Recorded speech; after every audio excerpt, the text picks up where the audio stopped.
Donc, je vais vous faire une présentation, mais donc relativement succincte, du livre que j'ai écrit, que j'ai fait publier en août 2019 aux Presses des Ponts et Chaussées, qui se nomme Hydrogéologie de la construction. En fait, c'est une synthèse de mon expérience en matière d'hydrogéologie de la construction au sens très général du terme.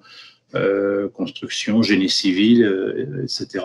Il y a 10 chapitres dans ce livre. Le premier chapitre, c'est un chapitre assez naturaliste, on va dire. Il porte sur la description des aquifères et des aquicludes. Donc, j'ai passé en revue un petit peu un certain nombre d'aquifères que j'avais rencontrés, avec qui j'ai eu des soucis ou pas. Donc ça, c'est plutôt un aspect très naturaliste des choses, mais enfin, c'était quand même assez intéressant d'essayer de les recenser, de les classer en particulier. Le second chapitre porte sur, c'est plus théorique, porte sur des concepts et des paramètres de base. Là, vous avez une figure qui est représentée, qui représente une nappe captive et qui définit un petit peu comment est libérée l'eau en fait dans une nappe captive lorsqu'on y fait un pompage. Les phénomènes de compressibilité, de détente en fait de l'aquifère. Le troisième chapitre, ça n'est plus des concepts, mais là c'est plutôt des outils théoriques, c'est-à-dire les outils dont on se sert assez classiquement, enfin je pense non pas de secret pour un grand nombre d'entre vous, mais dont on se sert assez classiquement lorsque l'on interprète des essais.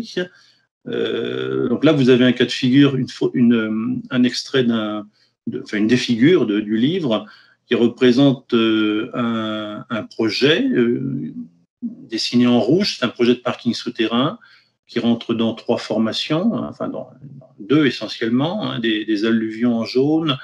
En vert, ce sont des sables de Beauchamp, et puis au-dessous, c'est les Marnes et Caillasses. Donc c'est un projet en région parisienne, Tanière. Enfin, dans le cadre du bureau dans lequel je travaille, Burgeap, j'avais fait un certain nombre d'essais, et en particulier des micro-moulinets, par exemple. Là, vous les voyez représentés il y en a 3 qui sont représentés. Le but était de savoir comment doit-on faire pour mettre hors d'eau, en fait, toute cette séquence de ces 3 aquifères, enfin, disons plutôt de ces 2 aquifères superposés, puis séparés par la couche verte, là, qui est ce qu'on appelle un semi-perméable. Donc là, dans ce chapitre outils théoriques, il y a un certain nombre de moyens assez classiques d'interprétation des essais. Donc là, vous avez une interprétation, formule de Antouche. C'est pas le livre d'un chercheur, c'est le livre d'un praticien, en fait, et qui s'est trouvé quelquefois, ça c'était une des premières études que j'ai faites, qui s'est trouvé un peu confronté quelquefois à des anomalies ou des choses qui ont posé question. Comme par exemple là, je l'ai mis dans outils théoriques parce que ça perturbe en fait l'interprétation des outils théoriques que l'on a classiquement. C'était une nappe qui naturellement battait, montrait des pulsations. Et ça m'avait beaucoup perturbé au départ. J'étais pas suffisamment aguerri. Et en fait, je me suis rendu compte que c'était parce qu'il y avait des réinjections qui se faisaient à quelques centaines de mètres, enfin 200 mètres à peu près. 140 mètres même d'ailleurs, c'est marqué sur la figure, et ça venait perturber mon essai de pompage que je faisais pourtant bon et due forme. Donc, quand je dis c'est le livre d'un praticien, parce qu'il y a aussi un certain nombre de choses trappes dans lesquelles je suis ou pas tombé, de choses qui dérogent de l'essai théorique de base. Donc, il faut avoir connaissance. Alors là, par exemple, ce sont des variations de nappe anthropiques, mais quelquefois, c'est des variations qui peuvent être d'origine naturelle, etc. Le 4e chapitre, un chapitre très important, porte sur les forages, les puits et les piézomètres. On bâtit en fait des raisonnements sur des mesures que l'on fait dans ces ouvrages-là, dans ces forages, dans ces puits, dans ces piézomètres. Ils nous donnent des résultats fiables. Ça fait partie du même chapitre, quelques règles là de bonne réalisation de piézomètres. Vous ne pouvez pas savoir le nombre de fois où on est confronté à des piézomètres qui nous mélangent, par exemple, les niveaux aquifères, et qui nous causent de grosses difficultés quant à leur interprétation des niveaux que l'on mesure. Après les puits, les piézomètres et les forages, j'ai fait un chapitre sur les essais et les mesures que l'on fait sur site. J'ai donné des informations sur tout ce qui est pompage d'essais, mesures sur site, des mesures simples comme des mesures de conductivité, de pH, qui peuvent être intéressantes quand on interprète, quand on a dans le cadre d'une étude. Et là, vous avez une photo qui représente des essais diagraphiés au micromoulinet. Outil riche d'enseignements, puisqu'il permet en fait d'identifier là où sont les passés moins perméables ou les passés très très peu perméables d'un. Le 6e chapitre, donc je rappelle que le titre de ce livre c'est Hydrogéologie de la construction, donc il fallait que je parle de construction, bien entendu. J'ai dédié le 6e chapitre aux méthodes de construction en sous-sol. J'ai fait un recensement donc, des méthodes de construction. Là, vous avez sur la gauche un petit schéma qui représente ce qu'on appelle les voiles, la construction d'un voile contre terre, ou un voile, c'est aussi appelé voile par passe. Là, vous avez un extrait en fait de synoptique de la construction d'une berlinoise, qui est un mode de réalisation de murs en fait en sous-sol, délimitant un sous-sol. Et tous ces modes de construction, ils ont leurs exigences variées, diverses en matière de rabattement de nappe. Avant de concevoir un dispositif, il faut savoir déjà ce que souhaite le maître d'ouvrage, ou plutôt son maître d'œuvre. Est-ce qu'il a envisagé du voile par passe, une paroi berlinoise, une paroi moulée, des pales planches ou autre? Enfin, quel est le mode constructif qu'il a envisagé? Chapitre également descriptif sur les modes de construction. Là, vous avez, alors là, on monte un peu en gamme, là, d'un point de vue, on va dire, prix, puisque là, ce sont des parois moulées, donc c'est fait dans le cadre de projets quand même d'une certaine ampleur, parce que ça coûte de l'argent. Le moins cher, la première slide que j'ai montrée, et puis ensuite berlinoise et parois moulées, on monte un peu crescendo en matière d'investissement. Le chapitre 7, c'est presque le cœur en fait du livre, c'est la maîtrise des eaux souterraines, des infrastructures. C'est lors de la période de la phase travaux. Donc là, c'est dans ce chapitre-là où j'ai essayé de faire une interface entre l'hydrogéologie et la mécanique des sols. Quand on fait une fouille dans le sol, on est des risques qui sont, vous avez entendu parler des phénomènes de boulance, des phénomènes ou autres, enfin des instabilités de fond de fouille. Et donc, ces phénomènes-là sont à l'interface en fait entre l'hydrogéologie et la géotechnique. Et j'ai dans ce chapitre-là, dans ce chapitre 7 là, la maîtrise des eaux souterraines lors de la construction des infrastructures, j'ai essayé de recenser en fait tous les thèmes qui concernaient cette interface. Là, vous avez par exemple des lignes de courant. Donc, vous avez une fouille, par exemple.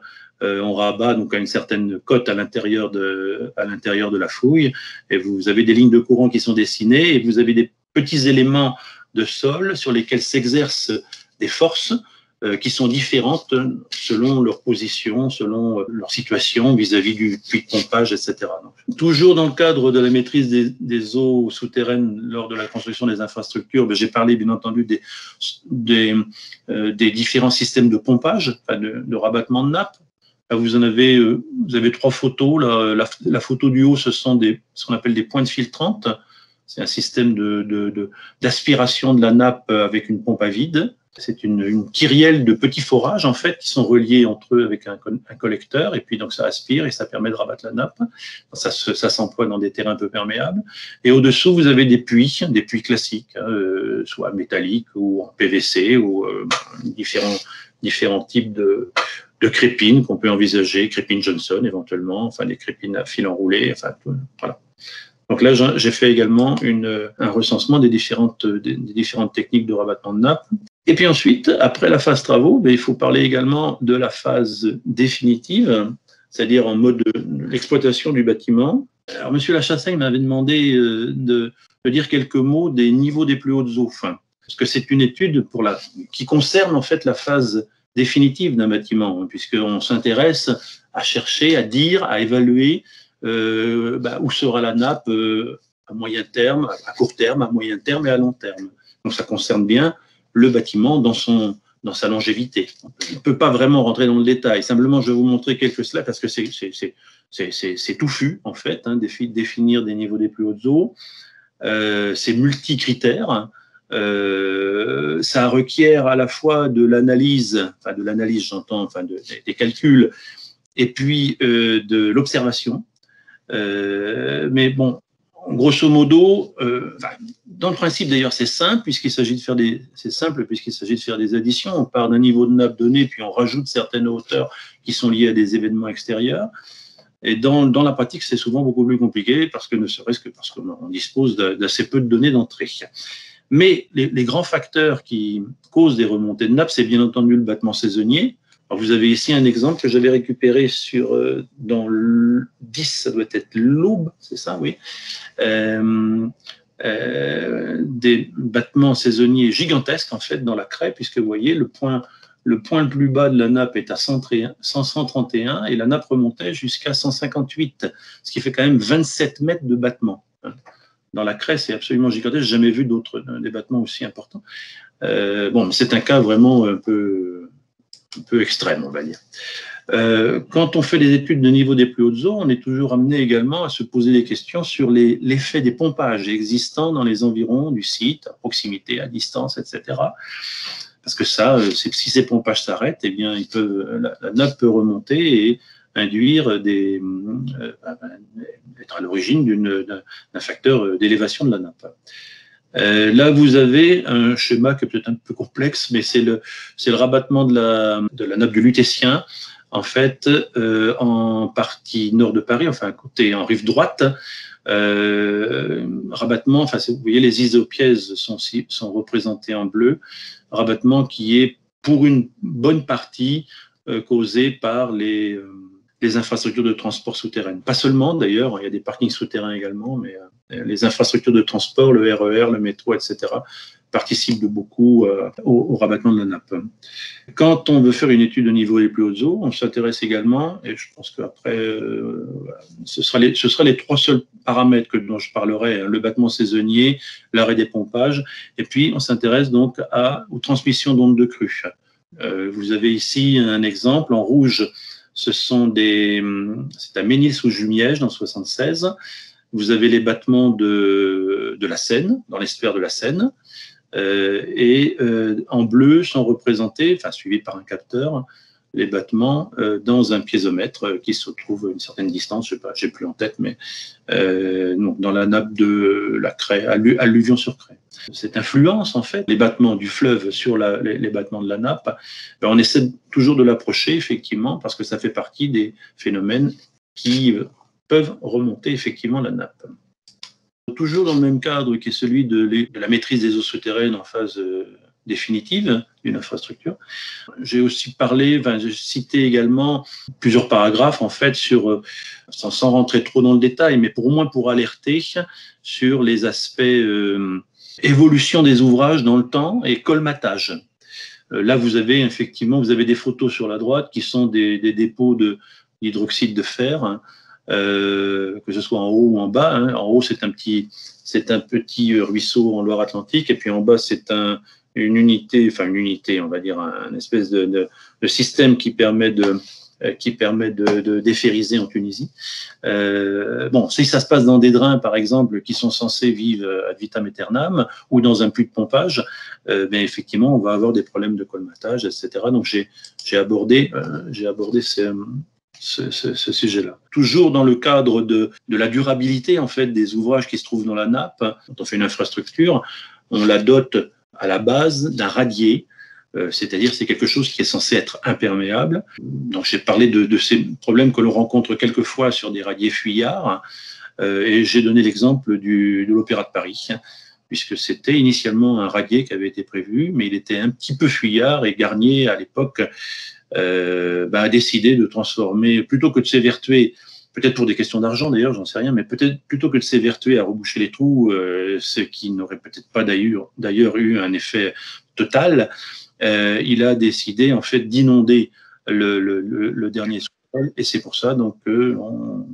trouve en sous-sol de l'Opéra le fameux lac qui n'est pas un lac d'ailleurs, mais qui est une réserve d'eau en fait dans un ancien sous-sol en fait qui était initialement pas destiné à être noyé. Enfin, donc les pompiers s'en servent, c'est une réserve d'eau incendie. Un peu en aparté de ce chapitre-là sur la phase d'exploitation, construire c'est bien, mais il faut aussi faire attention à l'existant. Et l'existant dans nos villes, ça peut être des choses très anciennes. Et j'ai fait un chapitre sur les fondations anciennes. Et là, vous avez donc sur la droite un mur de quai qui est fondé sur des pieux bois. Le chapitre 9, en fait, c'est un chapitre qui porte sur la géothermie, que j'ai développé un peu, les géothermies sur nappe et même sur sonde. Moi, je fais une collection de paramètres thermiques, en fait, des aquifères. Et le dernier chapitre, c'est sur l'eau et les risques du milieu souterrain. Alors, tout type de risques, hein, soit des risques liés à des instabilités. Là, vous avez sur la droite des argiles résiduelles sur la côte à Chaumont-sur-Loire qui avait une vilaine tendance à glisser et à tomber sur les propriétés qui étaient au-dessous. Lorsque, en particulier, ça se produisait lorsqu'on avait des périodes de pluviométriques assez soutenues.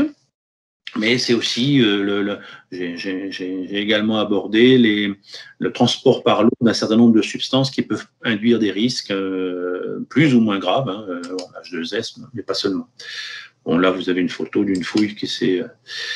Et puis, alors ça, il n'y a pas de 11e chapitre, mais il y a une annexe assez étoffée. J'ai essayé de faire des éléments d'histoire de l'hydrogéologie. Il faudrait compléter d'ailleurs, c'est de l'hydrogéologie adaptée à la construction.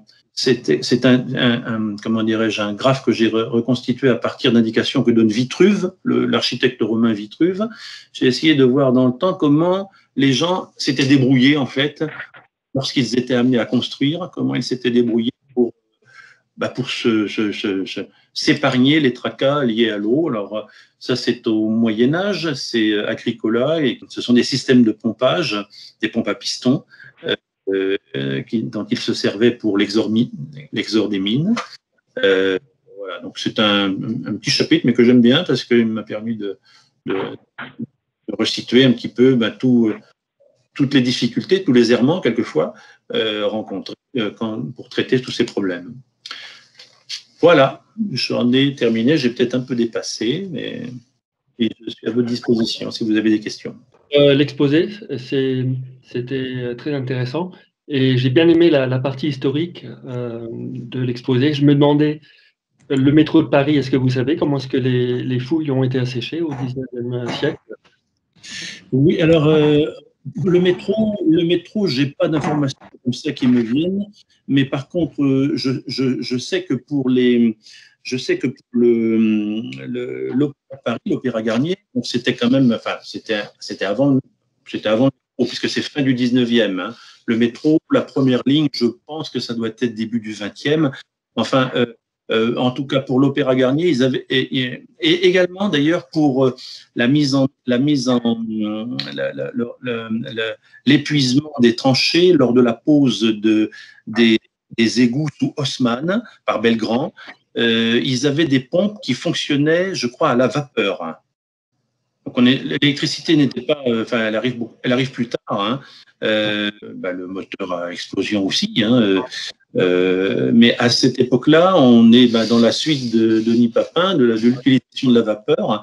Et ces pompes-là, enfin, pour ce qui est des deux sites dont je vous parle, hein, et puis les égouts de Belgrand, j'ai lu quelque part que c'était des pompes qui fonctionnaient, qui étaient activées en fait avec qui utilisaient comme énergie la vapeur. Voilà. Comme les mines de charbon en Angleterre au XVIIIe siècle. Je pense que c'est ça, effectivement, voilà, absolument. Super, merci. Oui, bonjour. En fait, moi, j'ai plusieurs petites questions. Parce qu'en fait, on travaille, nous, plus particulièrement dans le domaine de socle. Donc, on n'a pas forcément des enjeux aussi importants, mais mine de rien, dans le domaine de la construction, ça reste des enjeux existants pour les maîtres d'ouvrage. Et donc, ça m'intéresse d'avoir votre retour d'expérience justement sur les méthodes que vous avez pu mettre en œuvre dans ces contextes-là, où les enjeux sont pas si forts, et notamment sur les méthodes de caractérisation des côtes de Puazzo et surtout sur les paramètres de perméabilité in situ, sachant que voilà, on est sur des projets qui sont, on sait qu'on a plutôt des perméabilités assez faibles, savoir un petit peu ce que vous avez pu mettre en œuvre sur des contextes de ce type-là. Bah, pour mesurer des perméabilités dans ces contextes-là, qui sont donc des contextes de socle avec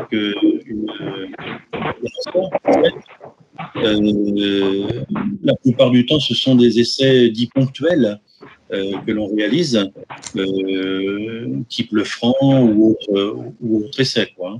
Ça, c'est pour la perméabilité. Et puis pour les niveaux des plus hauts, eh bien, je dirais que la démarche est un peu la même. On essaie de récupérer de l'information, soit l'information existante sur les battements de nappe qui peuvent exister. Ici, il y a des piézomètres qui sont suivis par des entités publiques, par exemple, le PRGM. On essaie de récupérer de l'information en faisant parler les gens, tout simplement, parce que les gens ont beaucoup de savoir, en fait, en matière d'eau. C'est toujours quelque chose qui leur tient à cœur. Et donc, on arrive toujours à récupérer une information comme quoi il y avait eu une inondation en 1900, je sais pas, peut-être pas 76 parce que c'était une année de sécheresse, enfin une année un peu plus, etc. Et ça, donc ces informations-là, qui sont des informations naturalistes, moi je les trouve extrêmement précieuses. Il faut essayer de les rentabiliser et les gens, la mémoire des gens est une bibliothèque en fait.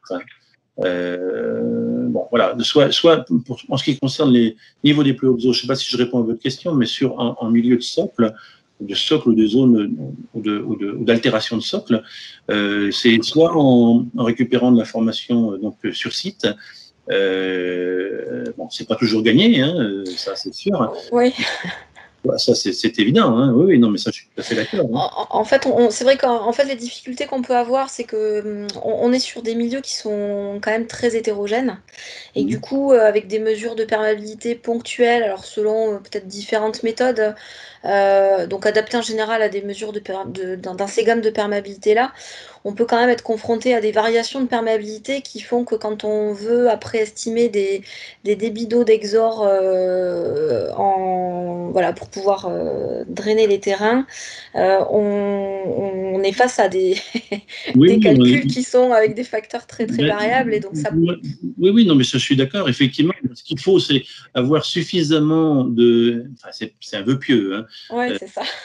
Des fois, c'est pas facile à faire passer auprès d'un maître d'ouvrage, mais c'est avoir sur un terrain donné, avoir suffisamment d'essais pour avoir une approche statistique, hein, une valeur minimale, une maximale et puis une valeur moyenne. Ça permet déjà de faire 3 calculs.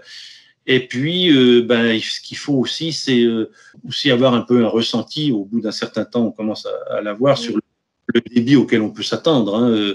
Cette géologie-là, enfin cette hydrogéologie-là, je dirais presque que c'est une hydrogéologie de terroir, quoi, d'expérience. Hein. Oui, tout à fait. Donc, l'important, c'est d'avoir l'ordre de grandeur. Dans ces matériaux de socle, la plupart du temps, on n'est pas à des débits gigantesques, si vous voulez. Non, mais on est souvent confronté en fait à des... C'est tout le paradoxe. Enfin, les maîtres d'ouvrage ont souvent du mal à comprendre ça. C'est qu'on on va avoir des niveaux de nappe qui sont très proches de la surface du sol parce qu'on a des formations qui se saturent rapidement, qui sont pas très perméables. Et en même temps, donc des faibles perméabilités dont on sait qu'on n'aura pas des gros débits à gérer.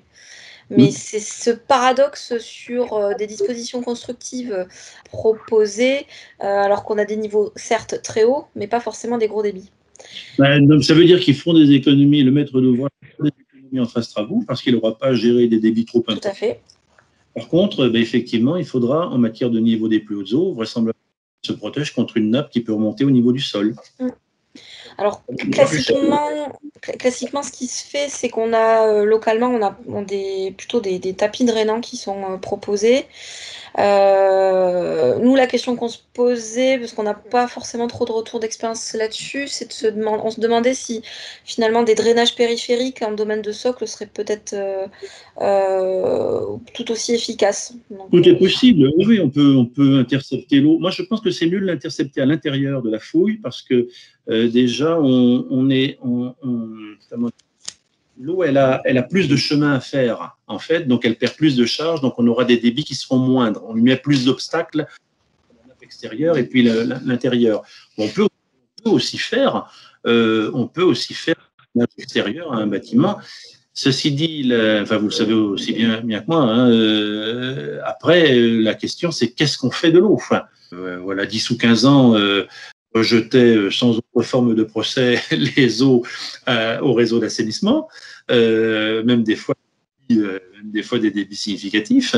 Maintenant, c'est strictement interdit. Dans tous les règlements d'assainissement, les autorités, c'est le cas de Nantes Métropole, exactement, refusent toutes les eaux claires, interdisent les eaux claires.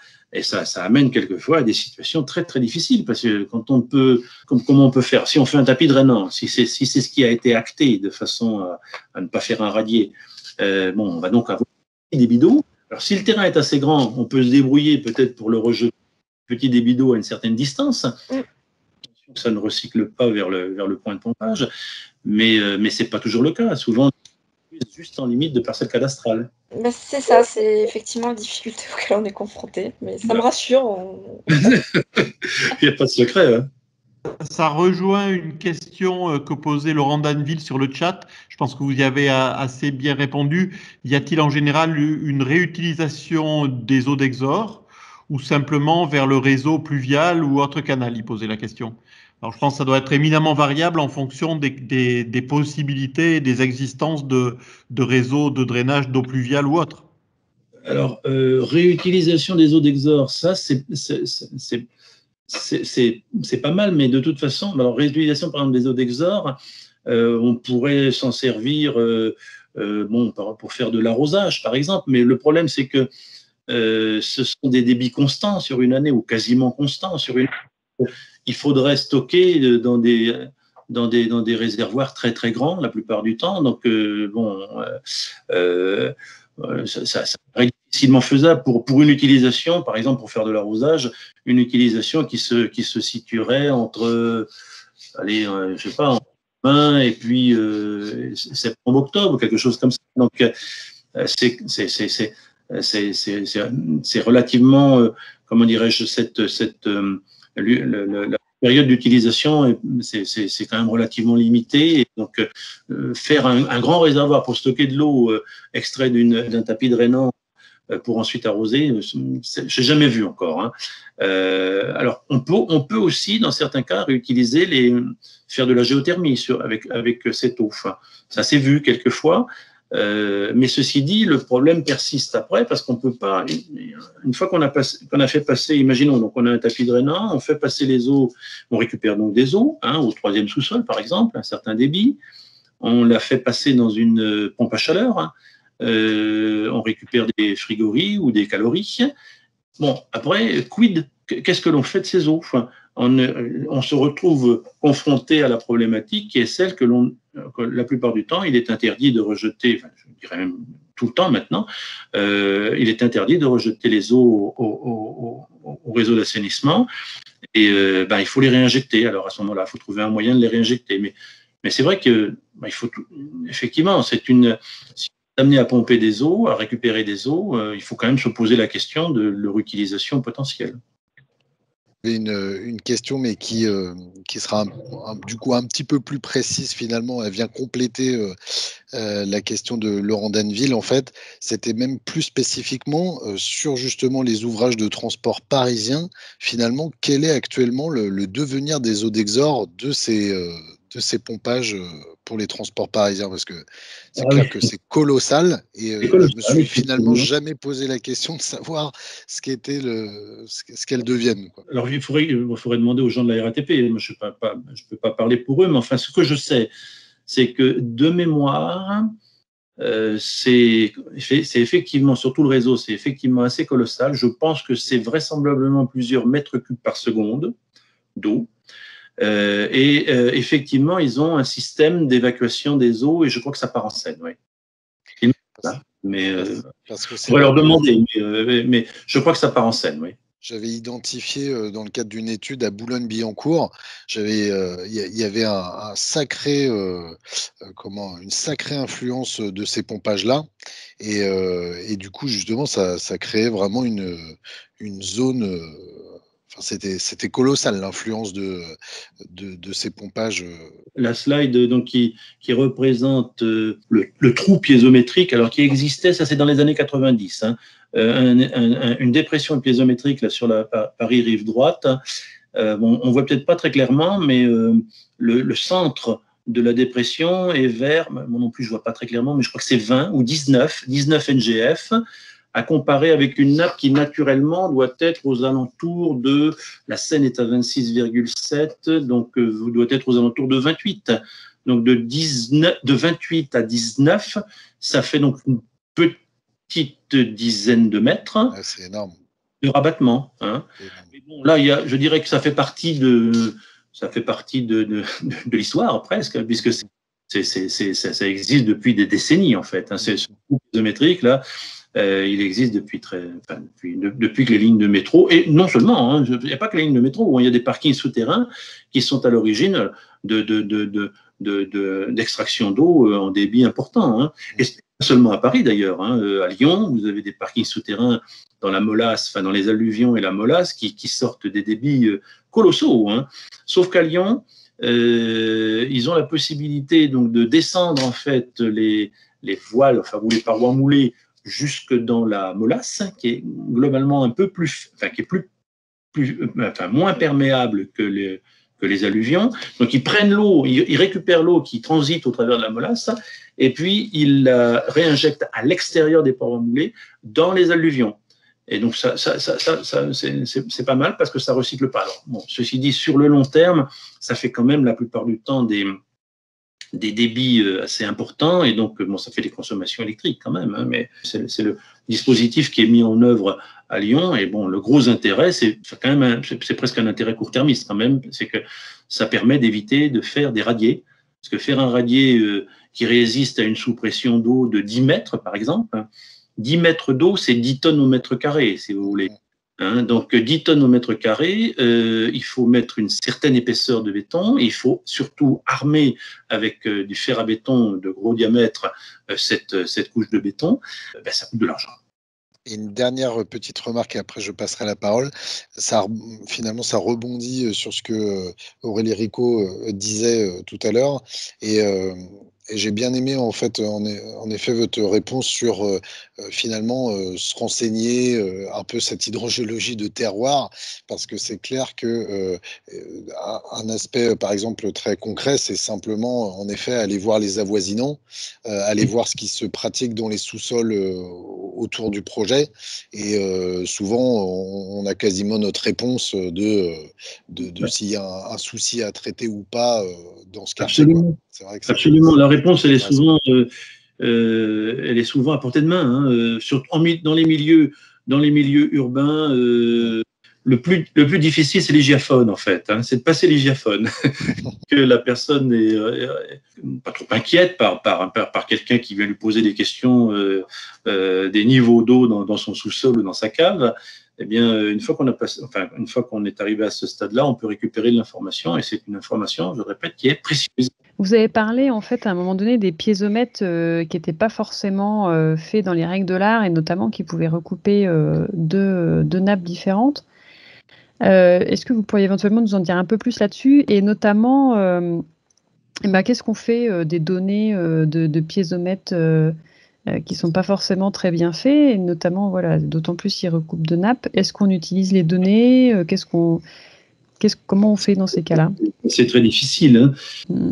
À gauche, une mauvaise constitution de piézomètre et à droite, une bonne constitution de piézomètre. Vous avez deux aquifères, un qui est en bas, là, deux aquifères productifs, on va dire, des sables en bas et des calcaires en haut. Puis c'est séparé par de l'argile ou du grès.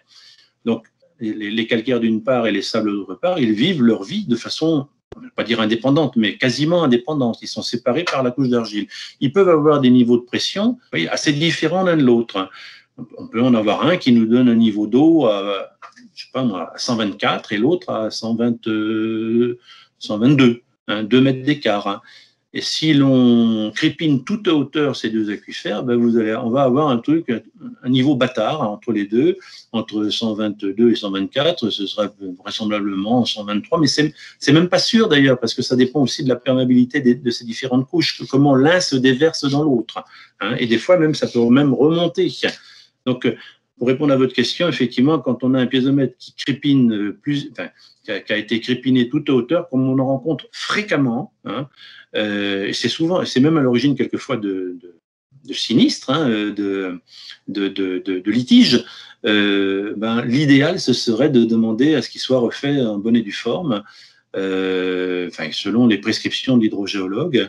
Alors, c'est pas toujours possible. On se débrouille dans ces cas-là. On essaie de se faire une religion en fonction de ce que l'on observe, par exemple, à l'extérieur du site, s'il y a des puits existants, s'il y a eu des études, s'il y a eu d'autres études qui ont été faites. On essaie de se raccrocher un peu aux branches. Hein. Si vraiment on n'a pas le temps ou s'il y a un problème de moyens, et que la mise en place d'un piézomètre nouveau n'est plus possible, il faut essayer de retrouver la vérité par d'autres moyens. Mais enfin, c'est vrai que c'est une situation très difficile. Hein. Moi, j'ai connaissance de chantiers sur lesquels, effectivement, une mauvaise mesure piézométrique originelle a été à l'origine de problèmes graves en cours de réalisation d'ouvrages et puis sur le long terme, quoi.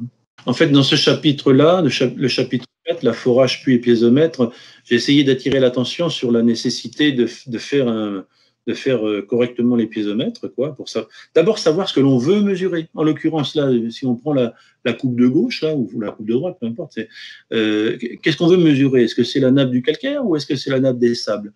Donc, toutes ces études, elles commencent déjà par ouvrir la carte géologique, regarder les aquifères auxquels on est confronté, et puis en fonction de la profondeur du projet, si ça fait 1, 2, 3, 5 niveaux de sous-sol, 9 niveaux de sous-sol, quelquefois j'ai vu 9 niveaux de sous-sol, quelle est la nappe qui va nous intéresser?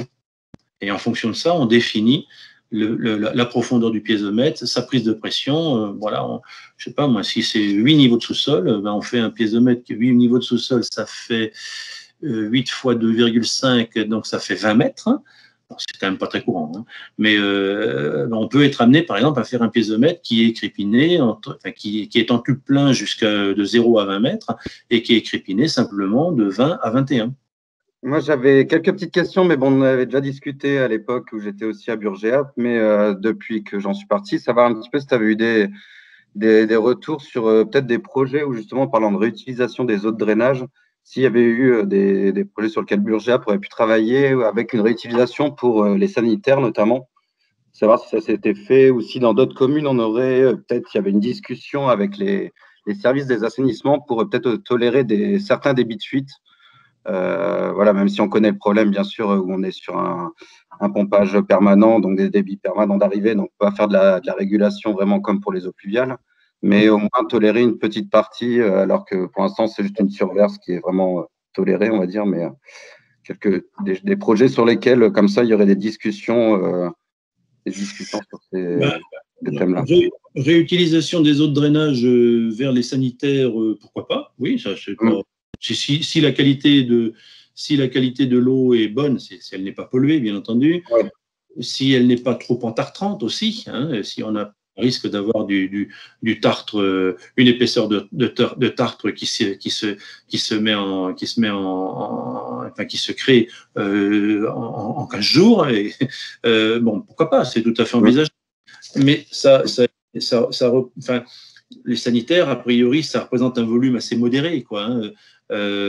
en termes de consommation. Donc, ce serait une si le débit, par exemple, d'un tapis drainant était faible, mais enfin, bon, peut-être c'est marginal. En termes de, le besoin est peut-être marginal par rapport au volume, au débit à disposition, quoi, hein. Mais pourquoi pas? C'est tout à fait possible. On le fait bien avec les autres pluies. Hein. Oui, bah c'est pour ça. Mais il n'y a pas eu des projets de Burgéap sur lesquels vous auriez été sollicité sur cet aspect-là? Non, ça ne me dit rien. Non. Déjà, des tapis drainants, on en fait quand même beaucoup moins, hein, toujours à cause de cette comment dire, impossibilité, voire interdiction de rejeter des eaux à l'égout, hein, au réseau d'assainissement. Moi, quand je suis entré au bureau, c'est en 92, des tapis drainants, on le faisait assez souvent. Bon, effectivement, les eaux étaient rejetées à l'égout, mais parce qu'il n'y avait pas de réglementation, il y avait rien de, puis ça posait pas de difficulté.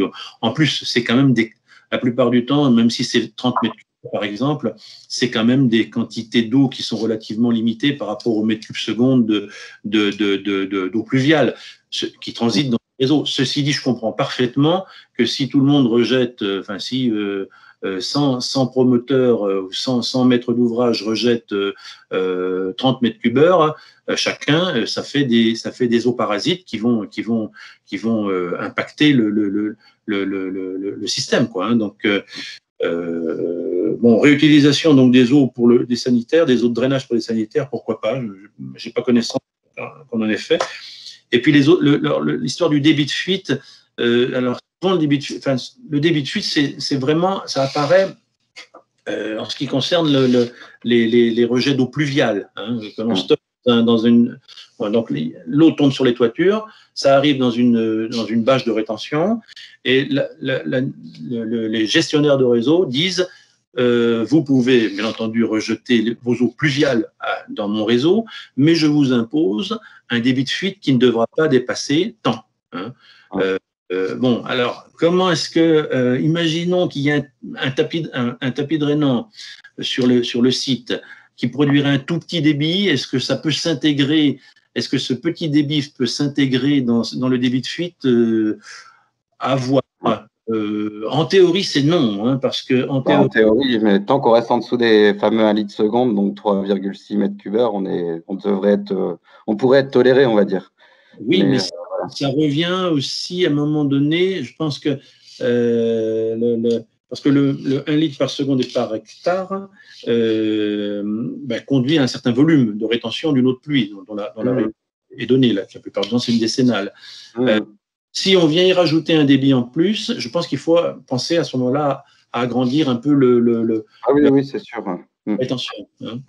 Mais bon, en théorie, non, parce que les règlements d'assainissement sont très clairs là-dessus, hein, les eaux claires, hein, les eaux de nappe, alors, ils autorisent les rejets en phase travaux, parce que sinon on ne fait plus aucune construction en France et nulle part, hein. Si on ne peut plus rabattre la nappe pendant la phase travaux, c'est terminé, quoi, hein.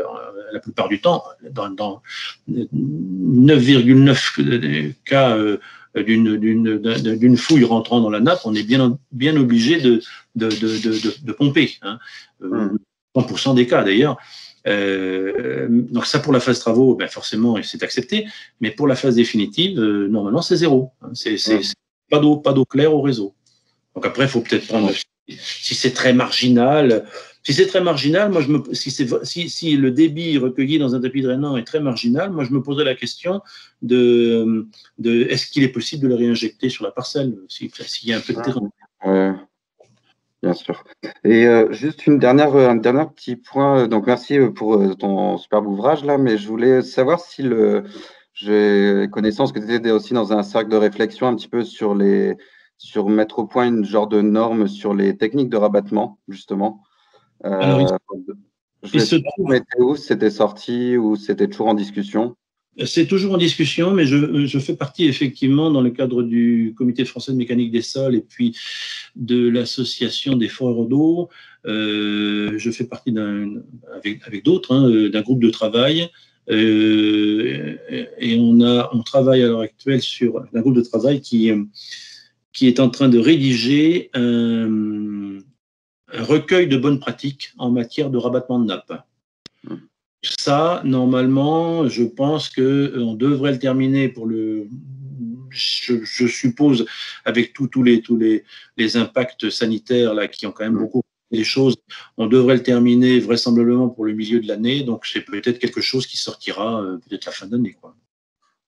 Donc là, enfin, il y a un certain nombre de personnes, là, on s'est mis autour de la table et puis on apporte nos expériences, et donc ça donnera des informations complémentaires par rapport au livre que j'ai fait. Moi, j'avais une question un petit peu anthropologique. Oui.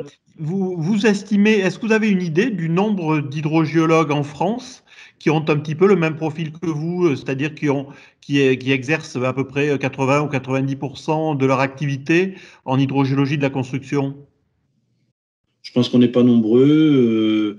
Non, je ne saurais pas quantifier le nombre. Enfin, normalement, dans tous les bureaux d'études, il y a quand même. Enfin, là, on vient de parler avec Rémi, donc Rémi Hochstel, qui travaille beaucoup sur ces aspects-là. Avant, il y avait, je crois, Aurélie Ricot, qui, je pense, travaille également sur ces aspects-là. Donc, on est au moins 3, quoi. Oui, oui. Non, ce que je voulais dire, c'est que j'ai le sentiment qu'il y a un peu dans chaque bureau d'études, de temps en temps, enfin, il y a toujours un hydrogéologue qui, de temps en temps, pour quelques pourcents de son activité, peut être amené à traiter ces sujets-là. Ça, c'est sans doute une population. Mais après, je dirais des gens qui, comme vous, font sans doute 80 ou 90% de leur activité. Voilà, ça se compte sans doute entre 5 et 20 peut-être, c'est peut-être ça, non, l'ordre de grandeur? C'est possible, oui, c'est possible. Effectivement, enfin, le groupe de partie, autour de la table, il doit y avoir, bon, il y a des foreurs, il y a des gens de bureau d'études, on doit être effectivement entre 10 et 15. Ça n'est pas, Oui, tout le monde n'y est pas, bien entendu, hein, il y a des gens, bien sûr, oui. etc. Mais quelques dizaines, je dirais, quelques dizaines vraisemblablement. Comme on améliore de plus en plus la filtration provoquée dans les villes et en désimperméabilisant et en forçant cette recharge active des aquifères en milieu urbain, ça risque de poser des problèmes en plus en termes effectivement de volume supplémentaire à évacuer. Et donc ça, est-ce qu'il faudra anticiper tous les travaux qui ont effectivement calculé l'évacuation pour éviter de travailler ou d'être en eau? Donc ça, est-ce que c'est quelque chose qui a été envisagé avec tout ce qui est maintenant un peu politique de la ville qui va de plus en plus reconsidérer une infiltration en milieu urbain? Dans tous les projets, lorsque l'on dépose un dossier loi sur l'eau, on est censé étudier effectivement les différentes façons de gérer l'eau, les eaux de chantier. Effectivement, l'administration nous demande, incite à ce que ces eaux soient réinjectées, en tout cas en phase travaux. Comme je vous ai dit, en phase définitive, maintenant, il y a, sauf des cas particuliers, mais il y a maintenant les boîtes sont étanches, si vous voulez, hein, c'est souvent ce qui est fait. Mais en phase travaux, effectivement, dans les dossiers loi sur l'eau, on est censé s'être posé la question de la réutilisation, de la gestion, on va dire, à la parcelle de l'eau. Je suppose que c'est ça auquel vous faites référence, de la gestion à la parcelle de l'eau, c'est-à-dire autant que faire se peut de la réinjecter pendant la phase travaux. Et si on n'y arrive pas, eh bien, dans ces cas-là, expliquer qu'on n'y arrive pas et donc qu'on est obligé de réinjecter, d'évacuer vers le réseau d'eau unitaire ou séparatif, selon ce qu'il y a. Ceci dit, quand on peut réinjecter, les maîtres d'ouvrage préfèrent, parce que ce qu'il faut savoir, c'est que l'évacuation des eaux en phase travaux dans un réseau d'assainissement, c'est pas gratuit. Le tarif de base, c'est les tarifs en fait des eaux usées, c'est-à-dire c'est-à-dire je parle en région parisienne, 1,60 € du mètre cube, sur lesquels, alors c'est gigantesque, 1,60 € du mètre cube, si vous faites un rapide calcul, mais bon, c'est jamais plein pot, parce qu'en fait, comme les eaux sont pas polluées, il y a un abattement de 50%, mais il reste quand même à peu près 0,8 € du mètre cube. Si vous faites un rapide calcul, ne serait-ce que de 20 mètres cubes par heure, et un chantier qui va durer, imaginons, 8 mois, ça vous fait tout de suite des centaines de milliers d'euros, hein. Donc, si on a la possibilité de réinjecter, moi je l'ai fait une fois, enfin, on l'a fait plus d'une fois, mais on avait réussi à l'intérieur d'une enceinte paroi moulée, on récupérait 150 mètres cubes d'eau par heure, hein, et on avait réussi, on n'avait pas beaucoup d'espace pourtant entre la paroi moulée et puis la limite cadastrale, mais on avait réussi, en faisant des puits à l'extérieur, à réinjecter à l'extérieur de la paroi moulée. Donc, c'était ça d'autant d'économiser sur le budget d'un projet, quoi. Est-ce que j'ai répondu à votre question? Oui, alors la question de Laurent portait aussi surtout sur les pompages qui ont lieu, effectivement, peut-être un peu anciens, justement, sous Paris, où on continue de pomper parce qu'on n'était pas en milieu protégé. Et donc là, si effectivement on augmente la recharge, il faudra peut-être pomper un peu plus dans les aquifères qui sont effectivement connectés à... Donc c'était peut-être ça ta question, Laurent. Enfin, je sais pas si Laurent est parti ou pas. Effectivement, oui, la politique de la ville incite à réinjecter, mais là on parle d'eau pluviale en fait, hein. Effectivement, les eaux pluviales, moi j'en ai pas vu à ce jour. Alors, effectivement, dans les projets, on nous demande souvent d'étudier une solution, réinjection des eaux pluviales. C'est souvent un peu intéressé, hein, c'est pas de l'abnégation écologique, parce que ça permet aussi, ça fait partie ça faisait partie, je ne sais pas si ça en fait encore partie, mais ça faisait partie des critères qui permettaient d'obtenir des labels, si vous voulez, hein, le fait de réinjecter les eaux pluviales dans le sol. Bon, déjà, c'est pas réalisable partout, hein, quand vous avez des minéraux solubles genre gypse, bien entendu, on ne se hasarde surtout pas à réinjecter des eaux douces en sulfate dans des matériaux qui contiennent du gypse. Alors, est-ce qu'on en voit les effets? Honnêtement, moi, sur les relevés il faudrait demander à des gens qui font ces relevés. J'ai pas vu de remontée de nappe anormale, si vous voulez. Alors, on a des remontées, hein, enfin, je peux témoigner, mais effectivement, il y a dans les politiques de ville qui, effectivement, pour éviter les ruissellements en ville et effectivement, parfois aussi les phénomènes de crues et de coulées de boue comme on peut avoir. Donc, effectivement, on force la réinfiltration. Donc, on voit les niveaux d'eau remonter. Donc, dans le cas où il n'y a pas, effectivement, j'allais dire, de chantier qui, en pompage ou effectivement, de travaux en cours, donc ça, c'est pas un souci, mais effectivement, si on a ce type de politique en milieu urbain et qu'on a après des chantiers, ça va effectivement forcément nécessiter de redimensionner par le fait qu'on aura bien évidemment une plus grosse charge à prendre en compte. Voilà, c'était ça l'idée, quoi. Effectivement, non, mais c'est sûr que par exemple, dans les études de niveau des plus hautes eaux, vous avez cité 3 paramètres tout à l'heure, le battement saisonnier, le transfert des ondes de crue et puis et les arrêts des pompages. Mais il faut aussi intégrer l'incidence de ces réinjections, surtout si ça se fait à proximité du site qu'on étudie, quoi, hein. Alors, par ailleurs, donc effectivement, les nappes remontent. C'est vrai que les nappes remontent, hein, sur la période récente. Enfin, quand je dis sur la période récente, sur les 20 dernières années, on va dire, les nappes sont remontées. Mais c'est beaucoup aussi. Il faut bien essayer de séparer pas le bon grain de livret, mais en fait les moutons.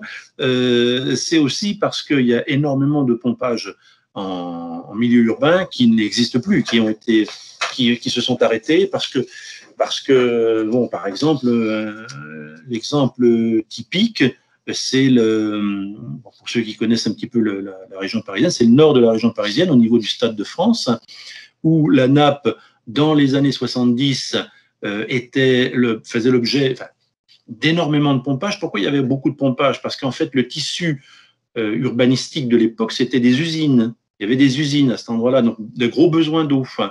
Donc, il prélevait dans la nappe de l'Yprésien. Et ce tissu, il a muté au fur et à mesure du temps. Hein. Maintenant, c'est du tertiaire. Hein. C'est le Stade de France ou les bureaux de l'AFNOR ou les bureaux de la SNCF, etc. Ce tissu, il s'est complètement transformé, complètement métamorphosé.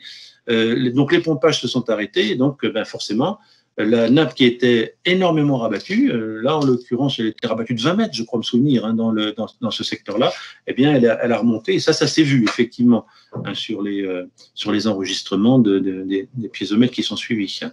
Mais ça c'est un autre phénomène, c'est une remontée qui est liée à des arrêts de pompage. Oui, moi je suis administrateur de l'assainissement à Metz, hein, et on fait tout pour ne pas avoir d'eau claire dans les réseaux d'égouts, parce que ça perturbe le fonctionnement de la station d'épuration.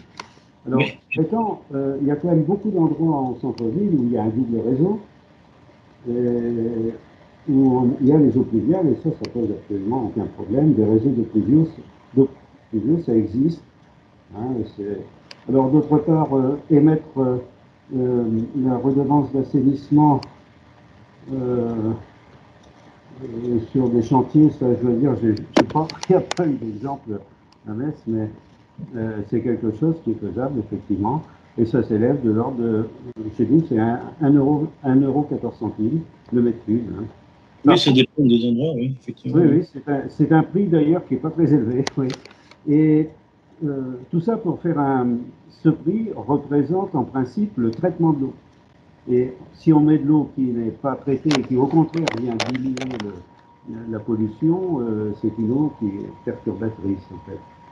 Et je rappelle aussi que les agences de l'eau sont en droit d'émettre une redevance pour prélèvement d'eau souterraine qui peut être très important, enfin qui peut être de l'ordre de 20 centimes, voire plus. Et ça va s'appliquer après le chantier. Quand il y a quelque chose de permanent. Pendant le chantier, oui. Je doute que l'agence de l'eau d'abord soit informée à temps. Voilà, c'est ça que je voulais dire. Les nappes, il y a aussi, il ne faut pas oublier que les nappes sous les villes, elles bénéficient des fuites de réseaux d'eau potable. C'est pas négligeable. Hein. On prend la distribution d'eau dans une ville et on compte 15 à 20% de ce qui est distribué, oui, 20% de ce qui est vendu.